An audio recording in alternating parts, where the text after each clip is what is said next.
नमस्कार पेंशन धारकों, आप सभी का स्वागत करते हैं एक बार फिर से हमारे इस YouTube चैनल पर। दोस्तों, ईपीएस 95 पेंशन धारकों के लिए आखिरकार पेंशन को लेकर दो बड़ी अपडेट सामने निकल कर आ चुकी है। जी हां दोस्तों, ईपीएस पेंशन धारकों के लिए हायर पेंशन को लेकर साथ ही मिनिमम पेंशन को लेकर बड़ी खबर आई है। साथ ही जो सेंट्रल बोर्ड ऑफ ट्रस्टीज की मीटिंग थी उसके अंदर दो फैसले लिए गए हैं। जी हाँ दोस्तों, चौंकाने वाले ऐलान आप सभी के लिए कर दिए जा चुके हैं। आखिर दोस्तों, इसमें यहाँ पर बैठक में वित्त मंत्री के द्वारा किसी स्वीकृति मिली है और एक साथ पेंशन में बढ़ोतरी कैसे होगी या फिर पहले और बाद में होगी, इसके बारे में बात करेंगे। साथ ही जो फाइनल तारीख है इसका भी ऐलान कर दिया जा चुका है और फाइनल डेट के अंदर कब आपको पेंशन मिल जाएगी, कितनी आपको पेंशन मिलेगी, क्या मिनिमम पेंशन आप सभी को 7,500 मिलेगी, कौन सी तारीख है जिसे ये फिक्स किया गया है। और कैबिनेट की बैठक में जो ऐलान हुआ था जिसके बाद सेंट्रल बोर्ड ऑफ ट्रस्टीज ने क्या क्या बड़ा फैसला लिया है और सरकार ने पेंशन को जो फैसला सुनाया है, आखिर सरकार ने पेंशन पर क्या बड़ा फैसला सुनाया है।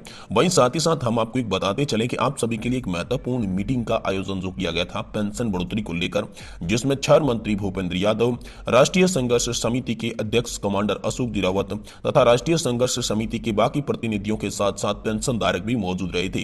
तो आखिर इस बैठक के अंदर आप सभी के लिए क्या क्या बड़ा ऐलान किया गया ये भी जानेंगे। इससे पहले हम जानेंगे कि आखिर ईपीएफओ को जो नोटिस दिया गया था पुरानी पेंशन योजना को लेकर उस पर क्या हुआ। तो चलिए हम विस्तार से इसके बारे में बात करते हैं। इसलिए दोस्तों आपसे निवेदन रहेगा कि आप इस वीडियो को लास्ट तक देखें, क्योंकि आपको पेंशन को लेकर यहाँ पर बड़े ऐलान किए गए हैं, जिसमें सबसे पहले हम बात करेंगे ईपीएफओ को दिए गए नोटिस के बारे में। आखिर नोटिस में क्या क्या कहा गया। देखिए दोस्तों, आप सभी जानते हैं 4 नवंबर 2022 को सुप्रीम कोर्ट ने पेंशन को लेकर एक महत्वपूर्ण फैसला दिया, जो कि 2004 के बाद पेंशन धारकों को एक राहत वाला फैसला लग रहा था, जिसमें कि 15,000 रुपए की सैलरी लिमिट को खत्म कर दिया गया था और ईपीएफओ को कहा गया था कि जो भी पेंशन धारक है उनकी एक्चुअल बेसिक सैलरी के आधार पर जिन्होंने कंट्रीब्यूशन किया है उसी आधार पर पेंशन का वितरण करना चाहिए। लेकिन दोस्तों 12 महीने बीत चुके हैं, लेकिन अभी तक जो है वो ईपीएफओ की तरफ से कोई भी यहाँ पर ऐलान नहीं किया गया था। ईपीएफओ की तरफ से कोई भी सूत्र यहाँ पर फॉर्मूला लागू नहीं किया गया था और पेंशन धारकों को जो पेंशन है वो पहले के बेसिक पर ही मिल रही थी। तो इसी को लेकर जो है यहाँ पर सुप्रीम कोर्ट ने ईपीएफओ को एक बड़ा नोटिस जारी किया, जिसमें यहाँ पर कर्मचारी भविष्य निधि संगठन को जारी किए गए नोटिस में सुप्रीम कोर्ट में साफ शब्दों में कहा कि अगर नवंबर माह के एंड तक किसी भी प्रकार का कोई भी यहाँ पर आदेश अशोक रावत की के कहने के अनुसार जो यहाँ पर पेंशन धारकों की मांगे थी उसी के साथ साथ जो सुप्रीम कोर्ट ने आदेश दिया उस पर नहीं आता है तो सुप्रीम कोर्ट एक्शन लेगा और यहाँ पर जो कर्मचारियों को एक्चुअल बेसिक सैलरी है उसके आधार पर पेंशन देने के लिए बाधित करेगा। लेकिन इससे पहले सुप्रीम कोर्ट ईपीएफओ से ये निवेदन करता है कि ईपीएफओ नया फॉर्मूला बनाकर जल्द से जल्द यहां पर जो है पेंशन धारकों को लाभ दिया जाए। तो इसी पर दोस्तों ईपीएफओ ने एक बड़ा एक्शन लिया है। ईपीएफओ ने आप सभी के लिए जो सैलरी लिमिट 15,000 से खत्म कर दी गई थी उसे एक बार बढ़ा के फिर लागू कर दिया है। जी हाँ दोस्तों, आप सभी की सैलरी लिमिट की बात करें तो दोस्तों यहाँ पर 21,000 रुपए आप सभी की सैलरी लिमिट रखी गई है। जी हाँ, 21,000 रुपए आपकी सैलरी लिमिट रखी गई है और इसी सैलरी लिमिट के आधार पर अब आपको आने वाले समय में पेंशन मिलेगी। वहीं दोस्तों ईपीएफओ पेंशन धारकों के लिए higher pension plus minimum pension को लेकर बड़ी खबर आ रही है। जी हां दोस्तों, बात करें हायर पेंशन की तो जिन्होंने यहां पर हायर पेंशन का ऑप्शन चुना था उन्हें यहां पर जो न्यूनतम पेंशन है वो दोस्तों 9,000 रुपए प्रति महीना मिलने वाली है, क्योंकि यहां पर जो उन्होंने कंट्रीब्यूशन है वो यहां पर ज्यादा कंट्रीब्यूशन किया था और ज्यादा कंट्रीब्यूशन के आधार पर जो उसकी न्यूनतम पेंशन है वो 9,000 रुपए बन जाती है। लेकिन अगर इसने किसी भी ने कर्मचारी ने इससे भी ज्यादा यहां पर जो योगदान दिया है तो उसकी पेंशन ज्यादा होगी, लेकिन न्यूनतम जो है वो 9,000 रुपए की पेंशन यहां पर फिक्स कर दी जा चुकी है। लेकिन ये ऐलान अभी तक नहीं हुआ कि कब से ये खाते में आएगी, सिर्फ ये आपके लिए लागू की गई है। वहीं दोस्तों मिनिमम पेंशन की बात करें तो मिनिमम पेंशन धारकों की जो मांग थी वो थी कि 7,500 उनकी न्यूनतम पेंशन की जाए और मिनिमम पेंशन जो है वो उनकी सैलरी के आधार पर की जाए। तो दोस्तों मिनिमम पेंशन को लेकर तो निर्णय नहीं हुआ, लेकिन न्यूनतम पेंशन 7,500 प्लस डीए किए जाने को लेकर सीबीटी की बैठक यानी कि सेंट्रल बोर्ड ऑफ ट्रस्टीज की बैठक के अंदर दो बड़े फैसले किए गए। ये दो बड़े फैसले आप सभी को चौंकाने वाले फैसले हैं। जी हाँ दोस्तों, यहाँ पर पहले फैसले की बात करें तो वित्त मंत्री निर्मला सीतारमण के द्वारा 7,500 प्लस डीए न्यूनतम पेंशन को स्वीकृति मिल जा चुकी है। जी हाँ दोस्तों, न्यूनतम पेंशन को स्वीकृति मिली है। वहीं दूसरे फैसले की बात करें तो दूसरा फैसला आप सभी के लिए पेंशन बढ़ोतरी से रिलेटेड सामने आया है। जी हाँ दोस्तों, एक साथ पेंशन बढ़ोतरी होगी या फिर पहले या फिर बाद में होगी या फिर नहीं होगी, इसके बारे में काफी सारा कंफ्यूजन पेंशन धारकों में बना हुआ था। तो पेंशन धारकों के लिए यहाँ पर कंफ्यूजन दूर करते हुए दूसरा फैसला जो सेंट्रल बोर्ड ऑफ ट्रस्टीज की बैठक में लिया गया, उस फैसले में दोस्तों आप सभी के लिए जो पेंशन बढ़ोतरी का मुद्दा था उसमें दोस्तों 5, 10, 15 और 20% की बढ़ोतरी की गई है। यानी कि कर्मचारियों की एज के आधार पर पेंशन का वितरण किया जाएगा। किसी भी व्यक्ति की एज यहाँ पर 79 ईयर की हो चुकी है तो उनकी जो भी पहले एडिशनल पेंशन मिलती थी अब उस पेंशन में 20% और एक्स्ट्रा पेंशन मिलेगी, यानी कि पेंशन में 20% की बढ़ोतरी कर दी जा चुकी है।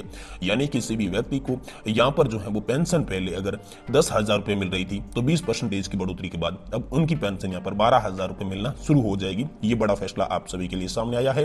और दोस्तों ये जो पेंशन की बढ़ोतरी है एक साथ नहीं की गई है, अलग अलग एज के आधार पर अलग अलग पेंशन बढ़ोतरी की गई है, जिसमें 65 साल से ये पेंशन बढ़ोतरी शुरू होती है। 65 साल की एज वालों को यहाँ पर 5% पेंशन बढ़ोतरी का लाभ दिया जाएगा और उसी के बाद में जैसे जैसे एज बढ़ती जाएगी वैसे वैसे आपकी पेंशन में बढ़ोतरी होती जाएगी। 70 साल पे आपको 10% पेंशन बढ़ोतरी मिलेगी, 75 साल पे आप सभी को 15% पेंशन मिलेगी और इसी आधार पर आपको 80 साल क्रॉस करने पर ही 20% पेंशन मिलनी थी।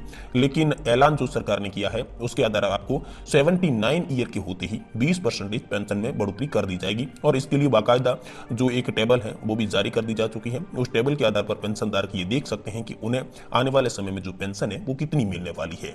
वहीं दोस्तों बात करें कि आखिर कब आएगी आपकी पेंशन। जी हाँ दोस्तों, ये बढ़ोतरी का ऐलान हो चुका है, लेकिन आएगी कब? तो दोस्तों बात यह हुई थी कि सरकार ने कहा था कि जिस तरीके से पहले कर्मचारियों को उनकी सैलरी दी जाती थी महीने के आखिरी वर्किंग डे पर, तो उसी आधार पर महीने के आखिरी वर्किंग डे पर पेंशन धारकों की भी पेंशन खाते में ट्रांसफर की जाएगी। यानी कि दोस्तों अब आपको पेंशन पाने के लिए 1 या फिर 2 माह का इंतजार नहीं करेगा। जी हाँ दोस्तों, जैसे ही आपका माह खत्म होता है आपकी पेंशन आपके खाते में ट्रांसफर कर दी जाएगी। अब कितनी आएगी पेंशन, इसको लेकर बात करें तो ये कितनी पेंशन दोस्तों अलग अलग हिसाब से अलग अलग पेंशन आने वाली है, जिसका जितना कंट्रीब्यूशन उसी के आधार पर पेंशन। लेकिन यहाँ पर मिनिमम पेंशन की बात की जाए तो मिनिमम पेंशन दोस्तों आप सभी के लिए 7,500 रुपए रखी गई है। वहीं दोस्तों तारीख का ऐलान किया गया था सरकार के द्वारा, तो आखिर तारीख कौन सी है? तो दोस्तों 25 तारीख फिक्स हुई है। 25 तारीख को ये ऐलान आप सभी के लिए लागू हो जाएगा, जिसके बाद आप सभी के खाते में पेंशन आना शुरू हो जाएगी। और ये जो ऐलान था ये कैबिनेट की बैठक में किया गया, जिसके बाद सरकार ने पेंशन को लेकर एक बड़ा फैसला सुनाया और साथ ही साथ जो सेंट्रल बोर्ड ऑफ ट्रस्टीज में वित्त मंत्री के द्वारा स्वीकृति मिली उस पर भी अमल किया गया। तो कुल मिलाकर दोस्तों आप सभी के लिए बड़ी खबर यह है कि अब हाल फिलहाल में आप सभी की पेंशन बढ़ गई है और आपको 25 तारीख से मिलना शुरू हो जाएगी।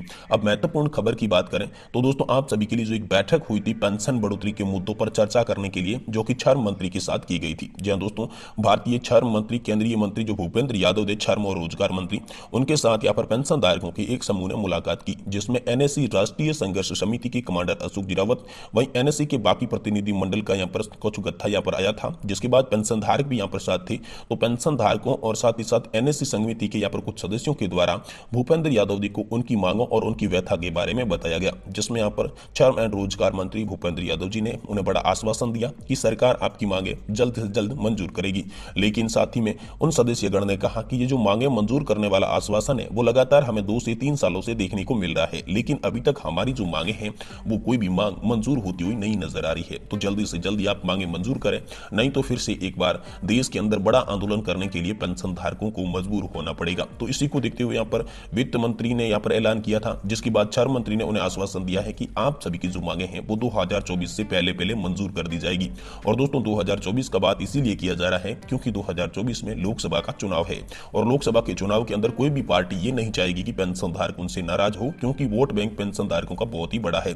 इस वोट बैंक को हथियाने के लिए यहाँ पर बीजेपी सरकार भी अलग अलग तरीके के प्लान बना रही है, जिसमें यहाँ पर ओपीएस के मुद्दे को भी बीजेपी फिर से हवा देती दिखाई दे रही है। जो पहले बीजेपी ओपीएस के मुद्दे से दूर भाग रही थी, अब उसी के कुछ मंत्री यहाँ पर ओपीएस लागू करने की बात कर रहे हैं। तो कहीं ना कहीं दोस्तों आप सभी के लिए 2024 बड़ी खुशियां लेकर आ सकता है। आप सभी पेंशन धारकों के लिए यहाँ पर 24 से पहले बड़े ऐलान हो सकती है। क्या ओपीएस लागू होगी, क्या मिनिमम पेंशन में बढ़ोतरी होगी, क्या आपकी एनपीएस के तहत बदलाव करके आपको पेंशन बढ़ा के दी जाएगी, इसके बारे में दोस्तों जैसे ही कोई ऐलान होगा हम आपको इसी चैनल के माध्यम से तुरंत देने की कोशिश